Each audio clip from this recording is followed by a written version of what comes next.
दोस्तों स्वागत है आपका एक बार फिर फ्रेंड। यहाँ पर मैं लास्ट 2 वीक्स की स्ट्रेटजी को लेकर डिस्कस करूंगा। यार देखो, बहुत यूट्यूबर आते हैं जाते हैं, बहुत टीचर आते हैं जाते हैं, सब अपनी जगह सही है, मैं ये बात नहीं करूंगा।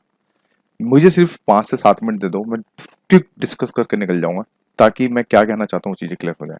तो यहाँ पे हम टू टू वीक्स की स्ट्रेटजी में ये होता है कि देखो यार, हमें ना फोकस करना होगा कोर सिलेबस पे। अब ये पॉसिबल नहीं है कि आप पूरा का पूरा सिलेबस को रिवाइज करोगे। अब यहाँ पे आपको इंपॉर्टेंट पार्ट्स के ऊपर ज्यादा फोकस करना होगा। उसी की मैंने यहाँ पे लिस्ट बना रखी है और साथ में आपको अरोडाइज के टेलीग्राम चैनल पे भी आपको दिख जाएगी।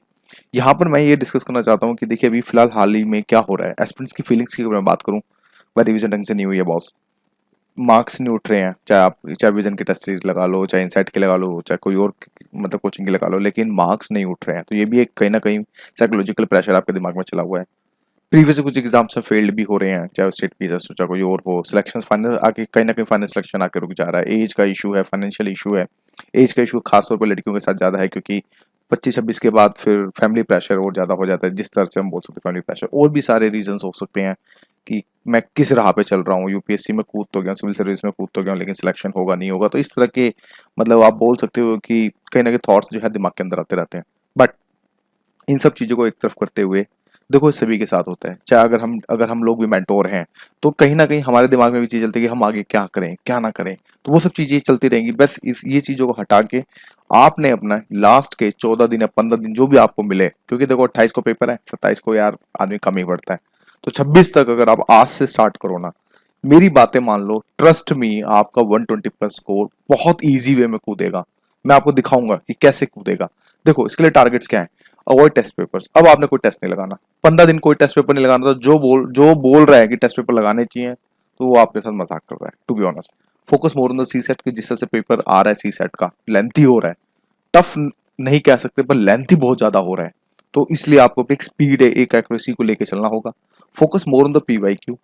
जो भी दिशा पब्लिकेशन है या फिर न्यू विशाल की पब्लिकेशन की बुक्स हैं, जिनकी बहुत अच्छी बुक्स हैं, पीवाईक्यू पे ज्यादा फोकस करना है। बैक टू बैक इनकी रिविजन करो क्वेश्चन से, क्योंकि वहां से आपको अल्टरनेट 3 से 4 क्वेश्चन जो आपको वहां से देखने को मिल जाएंगे। फिर साथ में revision core part only. Core part में बताऊंगा, क्योंकि इस कोर पार्ट के अंदर हम देखते हैं कि 30 से 55 क्वेश्चन, 30 to 55 क्वेश्चन।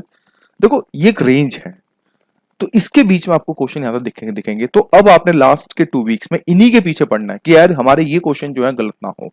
और फाइनली ये बोलूंगा, रिवीजन रिवीजन रिवीजन रिवीजन, और कुछ नहीं करना।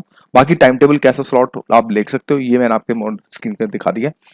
आइडियल टाइम ये है कि 4 AM उठो और 1 बजे तक टाइट स्टडी, बिल्कुल चिपक के स्टडी करनी है। टाइट का मतलब यहाँ पे ये कि 4 AM से लेके जो 2 PM का जो टाइमिंग है, जो स्लॉट है, उसमें आप मैक्सिमम 1.5 घंटा से ज्यादा ब्रेक नहीं ले सकते। 4 AM है, जैसे शिफ्ट 1 लगाना चाह रहे हो, कोई भी सब्जेक्ट, 2 सब्जेक्ट उठा लो, पॉलिटी उठा ली, इकोनॉमी उठा लिया, हिस्ट्री उठा ली, कोई भी एक इजी एक टफ, ऐसे आप कोऑर्डिनेट मतलब करके कर सकते हो। जिसको जैसे 4 बजे उठे भाई, 4:15 पे आपने बैठना है, तो बैठना किसी भी हालत में। अपना 7:15 तक पढ़े, एक शिफ्ट खत्म, 7:15 से लेके पौने 8 बजे तक ब्रेक ले लिया। फिर उसके बाद बैठे तो फिर जो सेकंड शिफ्ट होगी वो आपकी 10:30 तक चलेगी। फिर आधे घंटे का ब्रेक ले लो और फिर आपने करंट अफेयर पढ़ लिया। तो कुल मिला के जब आप देखोगे, एक्सपीरियंस करोगे, तो आप ये देखोगे पूरे दिन की पढ़ाई आपने 2 बजे तक ऑलमोस्ट आपने 8 to 9 hours with quality wise study कर ली। उसके बाद यू आर फ्री। फ्री का मतलब ये, खाना खाओ सो जाओ। द बेस्ट पार्ट ये है कि खा के सोना बहुत जरूरी है। 1 घंटा सो के देख लेना, आप देखो रिचार्ज अपने आप को फील करोगे। देखो, और दूसरा, मॉर्निंग में पेपर, जो नाइट के चीते हैं वो उनसे रिक्वेस्ट करूंगा कि प्लीज डे में आना शिफ्ट हो जाए। बहुत सारे मैसेज आते हैं 3-3 बजे तक मुझे भी कि सर ये अब क्या करें।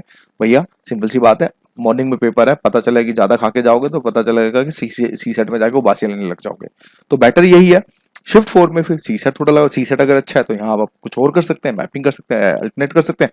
शिफ्ट 5 में जो पूरे दिन पढ़ा है, जो भी पढ़ा है, उसको आप जो यहाँ पे रिवाइज कर सकते हैं, या फिर यहाँ पर पीवाईक्यू भी लगा सकते हैं। फोकस फॉर, अब देखो कोर पार्ट ये है कि आप मोटा मोटा अगर बात करें 75 to 80%, 85% क्वेश्चन इसी कोर पार्ट के इर्द गिर्द, इसी के आसपास रहेंगे। जैसे प्रिम्बल हो गया, एफआर हो गया, डीपीएसपी हो गया, अमेंडमेंट हो गया, 356 हो गया, सेंट्रल स्टेट रिलेशनशिप हो गया, एससी एसटी, डिस्ट्रिक्ट कोर्ट, लोक अदालत, प्लस एक टॉपिक है पीआईएल, पीआरआई पंचायती राज, और साथ में अर्बन बॉडीज हो गए। ये नेशनल ह्यूमन राइट कमीशन है, इलेक्शन कमीशन है, कैग है, कमीशन ऑन एसटी और एससी। यही लास्ट के जो 40 चैप्टर का जो पूरा पूरा दे रखा है ना, उसमें सिर्फ ये कर लेना, दैट्स इट।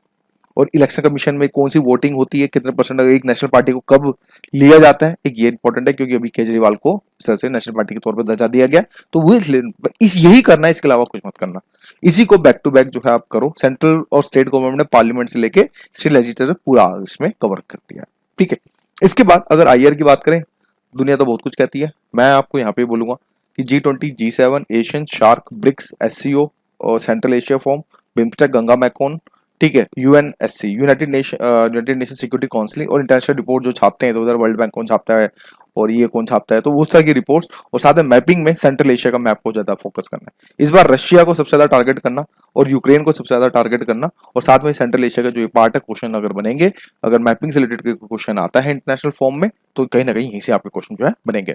ज्योग्राफी में 11th-12th क्लास की सिर्फ बुक करनी है, इसके अलावा और कुछ नहीं करना। साथ में focus more on the mountains, river passes. Mountain river passes के लिए मोरनाल की पीपीटी सबसे बेस्ट है, उसको चाहो तो आप इस्तेमाल कर सकते हो।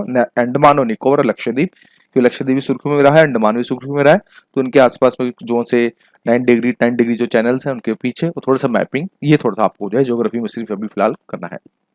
मॉडर्न हिस्ट्री की बात करें तो 1885 से लेकर 1947 तक का एक तो पूरा कोर पार्ट, जिसको हम कह सकते हैं 10 से लेकर 25 चैप्टर, एक तो ये 10 से 24 ही मानो, 25 तो नहीं, ठीक है। फिर इसके बाद 28 से 35 जो स्पेक्ट्रम में जो चैप्टर्स हैं 35 तक टिल, मतलब जहां हैदराबाद, मतलब जहां पे हमने कब्जा लिया था, तो वो, और साथ में कुछ टॉपिक्स जैसे कि इकोनॉमिक पॉलिसी हो गई, ठीक है, और साथ में एजुकेशन हो गया, कमीशन हो गया, और साथ में important governor general of India. इनके फैक्ट्स को आपको रट्टा मारना ही पड़ेगा, चाहे कुछ भी कर लो, ये आपको रट्टा मार फैक्ट्स आपको जो देखने को मिलेंगे। एशियन हिस्ट्री में IVC, बुद्धा, जैना, संगम, मौर्य, गुप्ता, बाकी सब है छोड़ दो, अभी से इतना ही करो। और फोकस मोर, अगर मौर्य और गुप्ता की बात करूं तो उनके एडमिनिस्ट्रेशन फोकस पे वुमेन और आर्किटेक्ट एंड क्वाइंस के ऊपर ज्यादा फोकस करना, क्योंकि यहां से क्वेश्चंस मतलब कि ज्यादा बनने के चांसेस ज्यादा होते हैं। मिडिवल की बात करें, ओनली मुगल कर लो, आ गया तो ठीक, नहीं आया तो जय माता दी। तो एडमिनिस्ट्रेशन और आर्किटेक्ट के ऊपर सबसे ज्यादा जो है आपको फोकस करना है इसके। ये नहीं कि आप राजा रानी की याद करने लग गए, कोई फायदा नहीं है, सिर्फ ओनली एडमिनिस्ट्रेशन और आर्किटेक्ट के ऊपर जो आपको फोकस करना है। आर्ट एंड कल्चर की बात करें तो ओनली पेंटिंग, म्यूजिक और 11th क्लास की बुक। अगर नितिन सिंघानिया की मोटी बुक पढ़ने का कोई फायदा नहीं, उसमें 2 टॉपिक पढ़ लो, पेंटिंग और म्यूजिक, आना होगा तो इसी में से आ जाएगा, ना तो भाड़ में जाए। और 11th क्लास की जो फाइन आर्ट की बुक है उसको बहुत अच्छे से आप जो है पढ़ के प्लीज जाइएगा। इकोनॉमी की बात करें तो बैंकिंग, टैक्सेशन, WTO, ये 3 टॉपिक तो करके जाने 100%। इंटरनेशनल बैंक्स, और ये मतलब इनमें से कुल मिला के आता है। अगर आपको टाइम मिले तो आप एग्रीकल्चर भी कर सकते हो। इन्वायरमेंट की बात करूं तो basic concept of environment and biosphere, ये सब तामझाम जो बेसिक कंसेप्ट होते हैं। रामसर साइट्स, नॉर्थ ईस्ट के नेशनल पार्क सबसे ज्यादा इंपॉर्टेंट है, साउथ इंडिया के नेशनल पार्क ये सबसे ज्यादा इंपॉर्टेंट है, स्पेशली नीलगिरी हिल्स वाला पार्ट। क्रिटिकल एंड स्पीसीज में मैमल्स को करके जाना, environment act, climate change, pollution और इंटरनेशनल इन्वायरमेंट ऑर्गेनाइजेशन जो IUCN, ये सारी चीजें हैं, ठीक है। इन सबको आपने बहुत अच्छे से जो है करके जाना है। करंट अफेयर्स की दोस्तों बात करूं तो जिसमें आपका इन्वायरमेंट, साइंस, टेक और इकोनॉमी के ओनली न्यू टर्म्स जो न्यूज में जो आपको दिख रहा है, ये सारी चीजें। इसके अलावा सब इंपॉर्टेंट गवर्नमेंट स्कीम्स, अगर आपको लग रहा है टाइम मिल रहा है, अगर टाइम अलाउ कर रहा है, तो वुमेन, चिल्ड्रन और हेल्थ के ऊपर सबसे ज्यादा फोकस करना, यही सब आपने करके चलना है, दैट्स इट। करंट अफेयर जितने मंथ का पढ़ रहे हो आप अपने ऐसे सफिशिएंट है। 2 साल का करंट अफेयर पढ़ने की कोई जरूरत नहीं है, मैक्सिमम 1 ईयर का करंट अफेयर ही सफिशिएंट होकर बात करते तो UPSC के अंदर होता है। बस मुझे यही कहना था। तो thank you for watching my video.